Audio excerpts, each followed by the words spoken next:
ye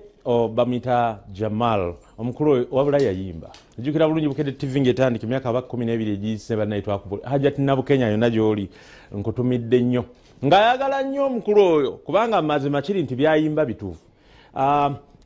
tujja muleta mu maaso kaawo naye Dennis Giro tulaga ku mukulu oyo bamulabi bulungi video wogirabye nga yali akyali muto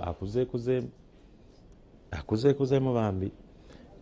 yagendako ku kyeyo n'akomawo ndooza Germany oba naye nga kyali mu Europe bwe bityo kakati amanya Josephat Seguya president wa Lugambo tutagenda mu maaso ne programu yaffe ekyenkya naye kati nga oli mu Lugambo tugenda beera wano mpaka ssaawa 4 nga tobannyonnyola abali obulungi Mukama yeebale mwebazenga abatali bulungi musabe ajja kubayamba n'emisinde gy'aba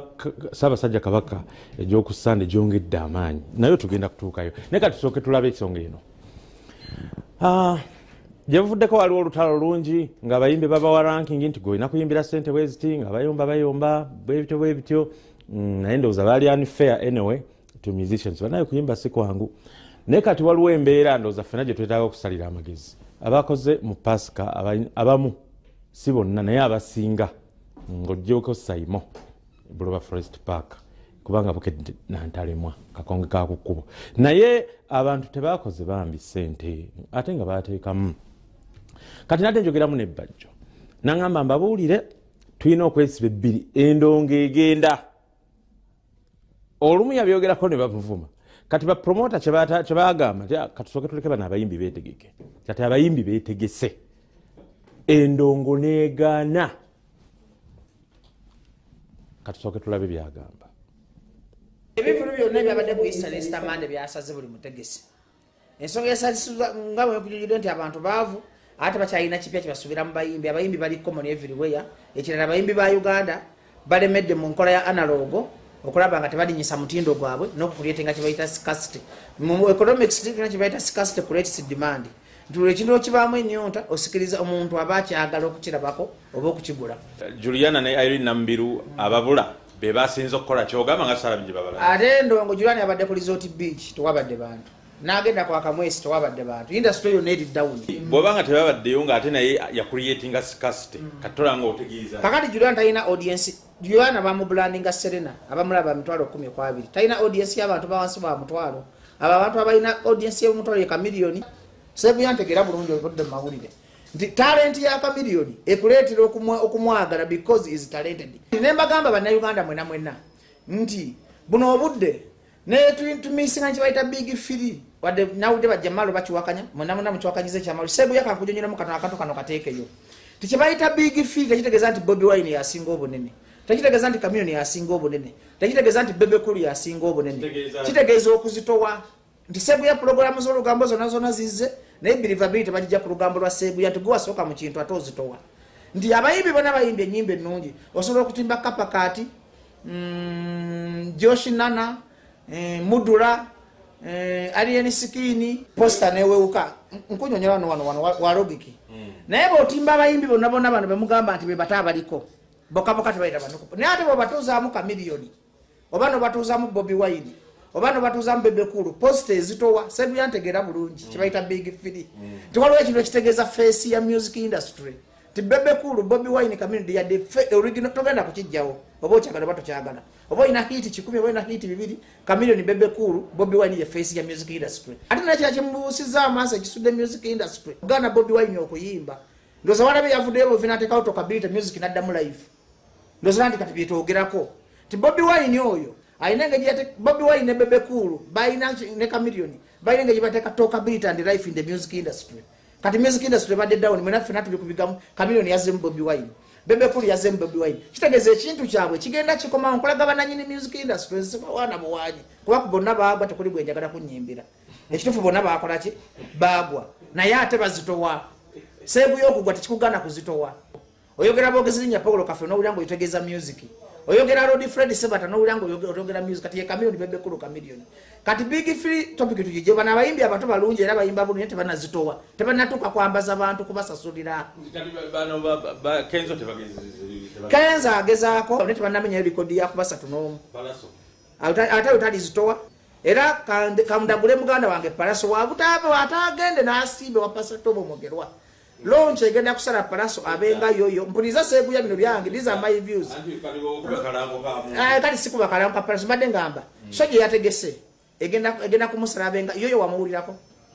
yegwe mukyala nsana mumanyi n'okuyimba linge yakuva oyo ndongo yamusala nadduka mu music kati show ya palaso jagijolani ya planning otegeka saga egenda musala asingene ku yoyo sijja kikkiriza ngoyo muganda wange ati temwagala mazima uganda mwena mundaba nenye ambaka sabu ya katono nnyo manyize ndi nabbi kale tugende kwe balagula ebibyo tanatuuka tanazitowa college tanazitowa kutuuka ku ekyo yatufuga mu covid wano music kale nga yatwala ekintu seguya abayimbi bangi abajja mu lockdown bayingiza abantu toyawula abayimbi ba lockdown abatali ba lockdown palasa watu mwagala mwagazi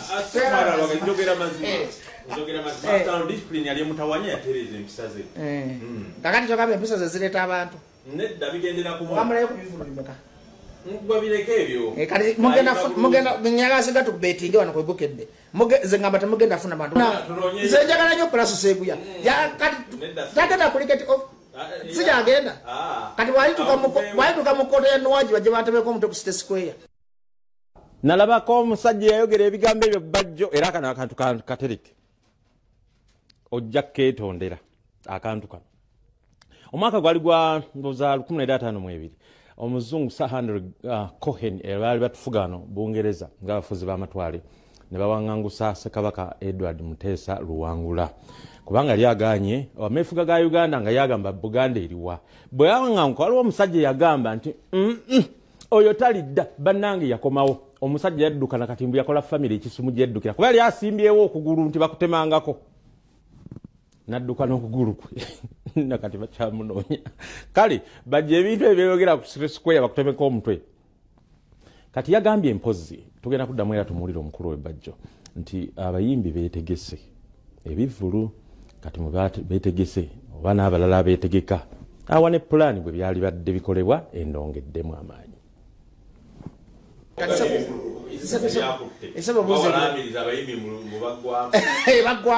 bakoze era bayira bifa bagenda okudda mu music industry tulina ebintu byetugenda okukola fe babajjo kubanga tubano walayo promota kyeyalanze obulungi ekivulu era walabyani yalanze skills zetulina zeyataddemu